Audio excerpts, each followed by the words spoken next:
जय गुरु जी, शुक्राना गुरु जी। ओम नमः शिवाय, शिव जी सदा सहाय। ओम नमः शिवाय, गुरु जी सदा सहाय। जय गुरु जी, शुक्राना गुरु जी। संगत जी, आज मैं कांटे जी का शुक्राना सत्संग शेयर करने जा रही हूँ, जो उन्होंने हमें रिकॉर्ड कर कर भेजा है। ये एक ब्लेस्ड कर देने वाला सत्संग है, तो कृपया अंत तक बने रहें। जय गुरु जी, शुक्राना गुरु जी। ओम नमः शिवाय, शिव जी सदा सहाय। ओम नमः शिवाय, गुरु जी सदा सहाय। सारी संगत को जय गुरु जी। गुरु जी के श्री पावन चरणों में कोटि कोटि प्रणाम।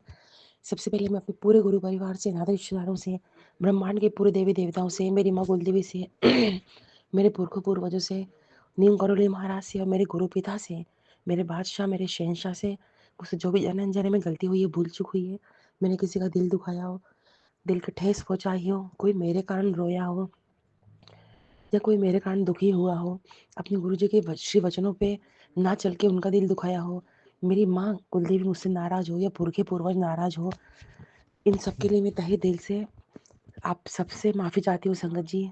संगत जी, मैं सत्संग अपने गुरु पा के श्री चरणों में रख रही हूँ। आज 5 मार्च है, भाई दूज है संगत जी, गुरुवार का दिन है और 3:15 हो चुके हैं संगत जी। ये सत्संग दोपहर के टाइम का है जो गुरु जी के श्री चरणों में रख रही हूँ। गुरु जी का थोड़ी देर लगभग संगत जी 2 घंटे पहले, यानी कि 1 बजे के लगभग मैसेज आया था कि तेरी चिंता होने लगी सी, जल्द से जल्द शुक्राना कर दे, बात मखौले मत लें। उस समय मैं समझ नहीं पाई संगत जी। अभी मेरे दीदी से बात करते करते मुझे सब कुछ याद आया संगत जी। मैंने बहुत पहले एक सत्संग शेयर किया था, जिससे मैंने आप सभी के सामने अपनी कुछ बातें रखी थी कि मेरे पेरेंट्स ने, खासकर मेरे पापा ने, उनके जोड़े हुए जितने भी ज्वेलरी थी, सोने चांदी के सिक्के थे, वो सब बेच दिए और बैंक में पैसे डाल दिए। थोड़े बहुत जेवर को पापा ने 3-4 हिस्से में किया था, जिसमें से एक छोटा सा हिस्सा मुझे दिया था। अपने मन से दिया था, मैंने मना भी किया था तो भी दिया था संगत जी। थोड़े से जेवर थे। पापा ने कब जेवर बेचे, किसको बेचे, मुझे नहीं पता। मैं जबलपुर में हूँ और मेरे पापा इंदौर में हैं। संगत जी, मैंने ये शेयर किया था कि पापा ने सब जेवर बेच दिए हैं और अब जेवर बेच के वो भूल चुके हैं। अब कब बेचे हैं संगत जी? 2017 के आसपास। अब पापा को ऐसा लग रहा है कि वो पूरे जेवर मैं ले आई हूँ और अपने पास रख लिए हैं। ये पापा को गलतफहमी हो गई है। ये सत्संग में शेयर कर चुकी थी। संगत जी, क्या हुआ, ये जो मैं आपको बात बता रही हूँ, ये शायद 21 या 22 फरवरी की है। मेरे इन-लॉज़ 21 या 22 फरवरी को एक शादी में गए थे, जिसमें मेरे पेरेंट्स भी गए थे। इन-लॉज़ में मेरे चाची सास, चाचा ससुर थे। हालाँकि वो चाची सास मेरी मौसी भी लगती है मायके से, ससुराल से रियल चाची सास हैं। तो मेरे पापा उनसे मिले, तो कुछ सोने चांदी को लेकर बात हुई होगी, पर मेरी मम्मी उस समय वहाँ नहीं थी, तो मम्मी सुन नहीं पाई। लेकिन मम्मी कह रही थी कि पापा ने कुछ बात उनको बताई है। तो मुझे इस बात का डर था कि पापा ने कहीं ये नहीं बोल दिया हो उनको, क्योंकि पापा को गलतफ़हमी है कि उनके सिक्के जेवर में ले आई। पापा ने उनको ना बोल दिया हो। अब ये सब बातें सोच के मैं भूल गई। अब आज संगत जी, जो मेरे चाचा ससुर हैं वो गाँव गए हैं और मेरे हस्बैंड भी गाँव गए हैं। मेरे हस्बैंड लगभग 2 बजे के लगभग गाँव पहुँच गए होंगे। 1 बजे गुरुजी का मैसेज आया था कि तेरी चिंता होने लगी सी, जल्दी सत्संग शेयर कर, बात मखौल मत ले।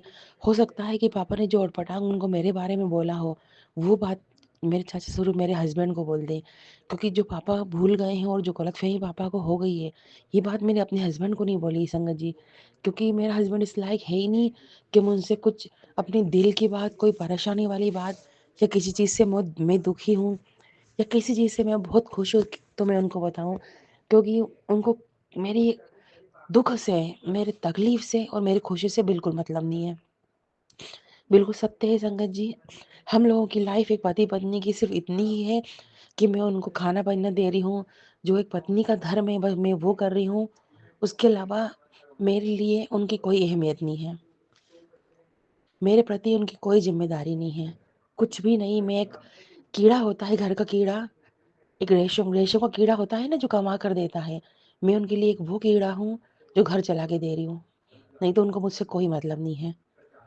तो संगत जी, मैं उनको ये बताती भी तो भी कोई फ़ायदा नहीं था, और अगर दूसरे नज़रिए देखा जाए तो वो मुझे ही गलत समझते हैं।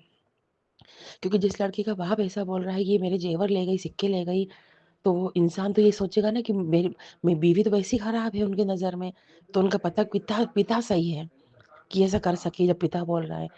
तो संगत जी, ये मैंने सत्संग शेयर पहले किया था कि पापा भूल गए हैं, और गुरुजी का बहुत उस समय मैसेज भी आ गया था कि तेरे पे कलंक लगने वाला है। फिर से कल ये मैसेज आया है, या सत्संग की हेडिंग है कि तेरे ऊपर कलंक लगने वाला है बेटा, शुक्राना कर। मैंने कल भी हल्के में लिया और आज ये 1 बजे का मैसेज भी हल्के में लिया, लेकिन गुरुपा देर तो हो चुकी है, लेकिन कहते हैं ना जब जागो जब सवेरा।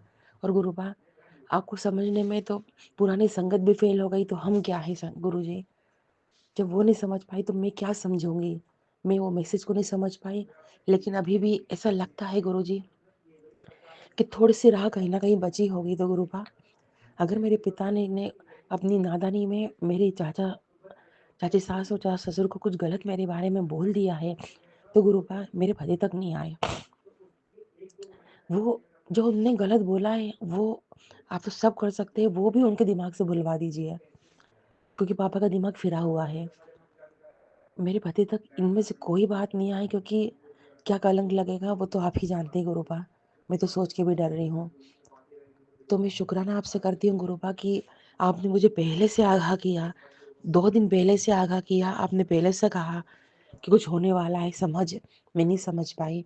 लेकिन अब जब दीदी से बात कर रही थी, जब मालूम पड़ा कि हाँ मैंने कुछ गलती करी जो मैं भूल गई, मैं वो उसे अपनी भूल ही बोल सकती हूँ गुरुजी कि मैं भूल गई।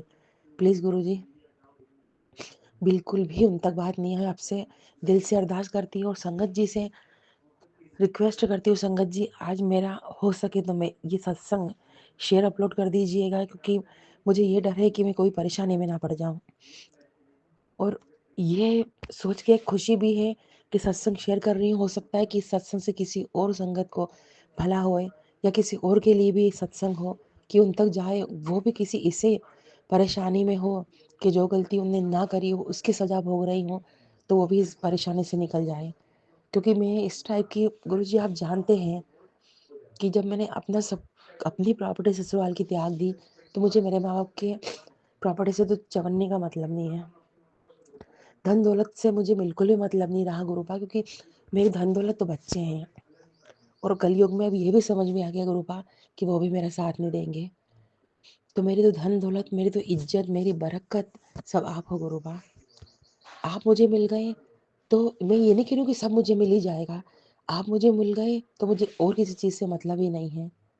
प्लीज़ गुरुपा शुक्राना सत्संग कर रही हूँ, और अनंत कोटि शुक्राना आपके श्री चरणों में रख रही हूँ गुरुपा। मुझे इस कलंक से बचा लेना, क्योंकि पापा ने तो बोल रखा होगा, जिसको बोल रखा होगा पति तक ये बात नहीं जाए। मुझे इस बात का दुख है कि मैं सच हूँ तो भी मैं डर रही हूँ। मैं अपनी सच्चाई साबित ही नहीं कर सकती, क्योंकि मेरे पास कोई स्रोत ही नहीं है कि मैं अपनी सच्चाई साबित कर सकूँ। मेरा पति मेरे बस में नहीं है, मुझे समझता नहीं है। पिता ने मुझे वैसे चोर घोषित कर दिया है। तो अब कहते हैं ना, एक लड़की की ज़िंदगी में पिता और पति बहुत महत्व रखता है।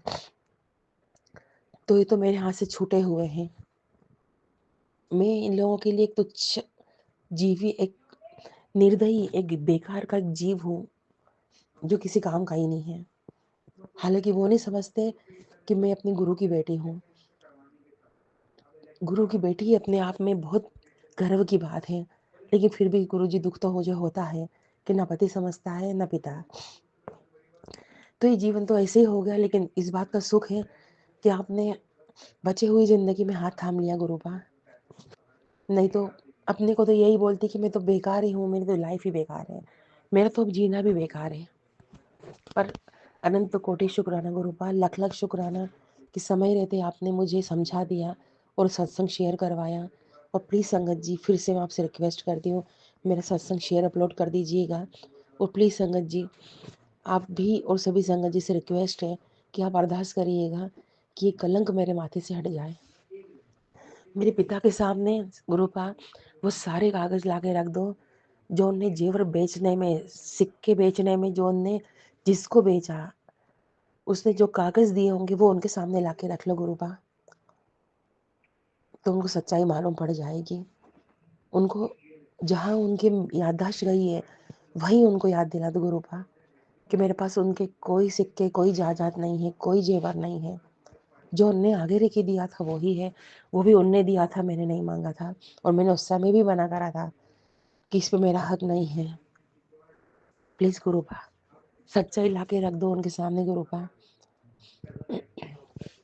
ना मैं ऐसा मरना चाहती हूँ, ना मैं चाहती हूँ कि वो दुःख लेके मरे और ना मुझे दुःख दे के मरे। प्लीज़ गुरुपा। संगत जी, आप सबसे रिक्वेस्ट है संगत जी कि जो भी संगत इस असमंजस में है कि ना पिता समझ पा रहा है, ना पति समझ पा रहा है, तो गुरु जी के श्री चरणों में हो जाइए आप। वो ही रास्ता निकालेंगे, क्योंकि हमारे हाथ में कुछ भी नहीं है। प्लीज़ गुरुपाल, आपसे अनंत विनती है गुरुपा, करोड़ करोड़ विनती कर रही हूँ गुरुपा, अरदास कर रही हूँ कि ये कलंक से मुझे निकालो गुरुपा। सुन सुन के कान पक गए हैं कि जिस चीज़ के बारे में सोचा नहीं है वो चीज़ का प्रकोप लग गया मेरे मत्थे। वैसे भी ग्रहण, ये होली, ये सब दुखदाई हुई है। संगत जी, इस आज इतना ही मेरा सत्संग बड़ा हो गया है। नए सत्संग में अब मैं फिर आऊँगी अपने गुरुपा के चमत्कार लेकर। फिलहाल मैं लख लख शुक्राना करती हूँ गुरुपा का, करोड़ करोड़ शुक्राना करती हूँ गुरुपा कि गुरुपा आपने अभी तक बचा के रखा है, आगे भी बचाएंगे। बस कुछ ऐसा करना कि मेरे हस्बैंड के सामने कोई बात जाहिर ना होए, और गुरुपा अगर जाहिर होए तो सिर्फ सच्चाई जाहिर होए, बेबुनियादी किसी की बनी हुई बातें नहीं गुरुपा, सच्चाई जाहिर हो जाए। अब सिर्फ वही बातें उनके सामने आए जो सच है गुरुपा, ताकि उनकी जो आंखें बंद पड़ी है सालों से, जो वो सो रहे हैं झूठे दिखावे में, झूठी बातें लेके मेरे खिलाफ, अब उनकी आंखें खुले गुरुपा। आज भाई दूज के दिन एक लड़की ने, आज भाई दूज के दिन एक बहन आपसे विनती कर रही है गुरुपा, मुझे इन कलंकों से निकालो गुरुपा। आज कोई मामूली दिन नहीं है, होली का दिन है, होली की भाई दूज है गुरुपा। आप तो बोलते हो ना कि मैं तेरा पिता भी हूँ, तेरा दोस्त भी हूँ, तेरा भाई भी हूँ, तो गुरुपा आपने तो वैसे ही मुझे माता पिता के दर्शन दिए हैं, आज भाई भी बना रही हूँ गुरुपा, और मैंने राखी भी बांधी है आपको, तो आज बहन का हक दे दो गुरुपा, मुझे इस कलंक से निकालो। क्योंकि मुझे मेरे पति पे विश्वास ही नहीं है ना, वो मुझ पे विश्वास ही नहीं करेगा। प्लीज़ गुरुपा, एक भाई दूज के दिन एक बहन को उसकी इज्जत वापस कर दो, जो बेमतलब के लोग उड़ाने में, नोचने में लगे हैं, थार थार करने में लगे हर तरफ से। प्लीज़ गुरुपा, भाई दूज के दिन हाथ जोड़ती हूँ आपसे। तो संगत जी, आज इतना ही। ओम नमः शिवाय, शिव जी सदा सहाय। ओम नमः शिवाय, गुरु जी सदा सहाय। सारी संगत को जय गुरु जी। सभी संगत जी को होली की लख लख शुभकामनाएं, बधाइयाँ। अपने गुरु जी को लख लख शुभकामनाएं, बधाइयाँ। पूरे संगत परिवार को हैप्पी दूज। पूरा संगत मेरे लिए भाई है और बहन है। आप सभी को हैप्पी दूज। और आप सबसे विनती है, आप सब अपनी बहन की लाज रखना, उसकी मान सम्मान रखना, और उतना ही पत्नी का भी रखना। जय गुरु जी, जय संगत जी, जय बद्री विशाल।